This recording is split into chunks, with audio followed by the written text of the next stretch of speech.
पुष्पेंद्र पप्पू बनकर महाराष्ट्र जाता है और महाराष्ट्र में टाइल और मार्बल्स लगाने का काम शुरू कर देता है। अपने साथ काम करने वाले साथियों को कहता है कि दोस्तों, हमारे जोधपुर में है ना, रावण दहन के दिन 3 नहीं बल्कि 5 पुतले फूंके जाते हैं। दोस्तों ने कहा ऐसा तो नहीं हो सकता।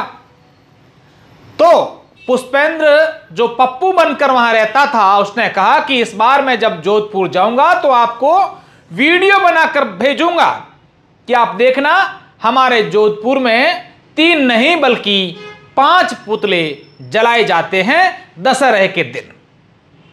और जब पप्पू जोधपुर पहुंचा तो उसका हाल ऐसा हो गया कि अब ना तो वो अपने दोस्तों को उस दशहरे के वीडियो भेज पाया और ना ही पुलिस की चुंगल से बच पाया। नमस्कार, मेरा नाम अशोक शेरा है और आप राजस्थान का सबसे तेजी से उभरता डिजिटल न्यूज चैनल द खटक देखना शुरू कर चुके हैं। आज हम आपको एक ऐसी घटना के बारे में बताएंगे जो एक कहावत को चरितार्थ करती है। वो कहावत है पानी में पैर निकालना। यानी कि किसी भी प्रकार की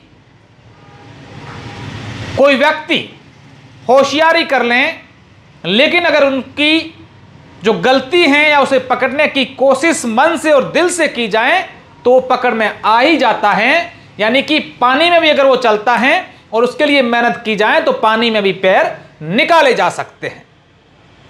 और पानी में पैर निकालने की कहावत को चरितार्थ किया है राजस्थान के जोधपुर की रेंज आईजी विकास कुमार और उनकी टीम ने।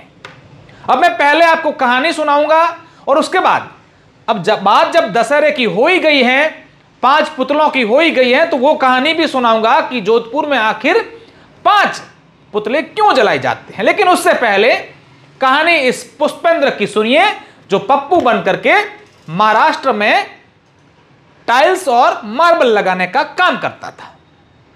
दरअसल 2 साल पहले बाड़मेर के कोतवाली थाने में 109 नंबर प्रकरण दर्ज हुआ, जिसमें एक व्यापारी ने कहा कि साहब, मेरी कृषि मंडी बाड़मेर में एक दुकान है, मेरा प्रतिष्ठान है और वहां से मैं मेरा लैपटॉप और 6 लाख रुपए लेकर के घर आ रहा था। इस दरमियान गांधीनगर से निकलते ही जैसे बबूल की झाड़ियां आई तो एक बोलेरो कैंपर गाड़ी आई, मेरी बाइक के आगे उन्होंने गाड़ी दी, मेरे पैसों से भरा बैग लेकर के और कुछ सामान लेकर के कुछ लुटेरे थे वो फरार हो गए।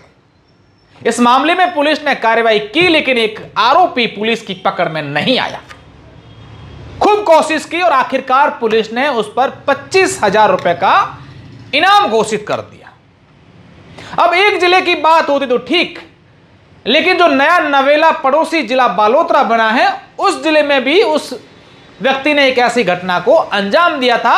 यह व्यक्ति पुष्पेंद्र ही है जो महाराष्ट्र में अपना नाम पप्पू बताता था। यहां से इस प्रकार की घटनाओं को अंजाम देने के बाद उसे लगा कि अब पुलिस मुझे छोड़ेगी नहीं। पुणे गया, वहां पर एक व्यक्ति के संपर्क में आया और उसके बाद मुंबई में अलग अलग जगहों पर जो है वो टाइल्स और मार्बल लगाने का काम करने लगा और वहां जाकर के उसने नाम अपना पप्पू बता दिया। साथ में काम करने वाले लोगों को कहा कि मैं मोबाइल नहीं रखता हूं, अब मैं यहां पर नौकरी करने आया हूं। पुलिस इधर उधर कोशिश करती रही। बालोतरा पुलिस ने इस पर 5,000 रुपए का इनाम घोषित किया, बाड़मेर ने 25,000 रुपए का। अब जब जोधपुर के रेंज आईजी विकास कुमार लगातार इस प्रकार के आरोपियों की धरपकड़ कर रहे हैं, अलग अलग ऑपरेशन चला रहे हैं, उन ऑपरेशन का नाम सुनकर भी लोग कहते हैं कि नाम तो बड़े गजब के रखते हैं आईजी साहब। इसी ऑपरेशन के तहत उनकी टीम में हेड कांस्टेबल महिपाल सिंह और दिनेश जानी और उनकी पूरी टीम ने बड़ी अच्छी मेहनत की। पुणे गए, पता लगाया, इधर उधर किया, मालूम चला कि वो वहां रहता है। उनके मानवीय आसूचनाओं से इस बात की भनक लगी। टीम जब पुणे पहुंची तो वहां जाके मालूम चला कि वो तो यहां है ही नहीं। वो तो कहता है कि मैं जोधपुर में हमारा रावण दहन होगा उसको देखने जा रहा हूं और हमारे जोधपुर में 5 पुतलों का दहन होता है, इसलिए मुझे उसको तो देखना ही है और आपको वीडियो भी भेजूंगा। इसका जिक्र करता था। पुलिस ने पता करते करते उस व्यक्ति तक पहुंचने के लिए कई सारे प्रयास किए। आखिरकार उनको एक टैक्सी चालक मिला, जिस टैक्सी चालक ने उस पुष्पेंद्र को जोधपुर के पाल रोड पर एक मार्केट में उतारा था। उस टैक्सी चालक ने कहा कि मैंने इसको यहां छोड़ा था। पुलिस ने पूरा पता किया, तब मालूम चला कि वहां उसको लेने के लिए एक महिला आई थी जो पुष्पेंद्र उर्फ पप्पू राम की पत्नी थी और बड़े शातिर थे कि दोनों के पास मोबाइल फोन नहीं थे। पुलिस जब जिस मकान में वो रहते थे उनके मकान मालिक तक पहुंची तो मकान मालिक बोला कि हमें तो किराए नहीं देते हैं। पत्नी बोलती है कि मेरा पति बाहर कमाने गया हुआ है, जब आएगा तब किराया दे देंगे। ऐसे करके पुलिस ने पूरी नाटकीय अंदाज में पुष्पेंद्र को पकड़ लिया और पूरे मामले को लेकर जांच पड़ताल की जा रही है। और अब हम बात करेंगे कि जोधपुर में दशहरा के दिन 5 पुतले क्यों फूंके जाते हैं। वैसे तो जब दशहरा होता है तब रावण, मेघनाद और कुंभकर्ण का पुतला फूंका जाता है, लेकिन जोधपुर में 5 किनके हैं। एक जो पुतला है वो है शूर्पणखा, जो चौथा रावण की बहन, और 5वां है वो ताड़का, रावण की नानी। वैसे तो रावण की जो मां है उसके पिता के 2 पत्नियां, उसकी 2 पत्नियां थी रावण के नाना की, एक ताड़का और एक दूसरी जो पत्नी थी उसका वो रावण सगा दोहिता था, इसलिए ताड़का को रावण की नानी भी कहते हैं। लेकिन रावण की नानी का वध राम ने क्यों किया, इसलिए पुतला जलाते हैं। तो ये भी बताते हैं कि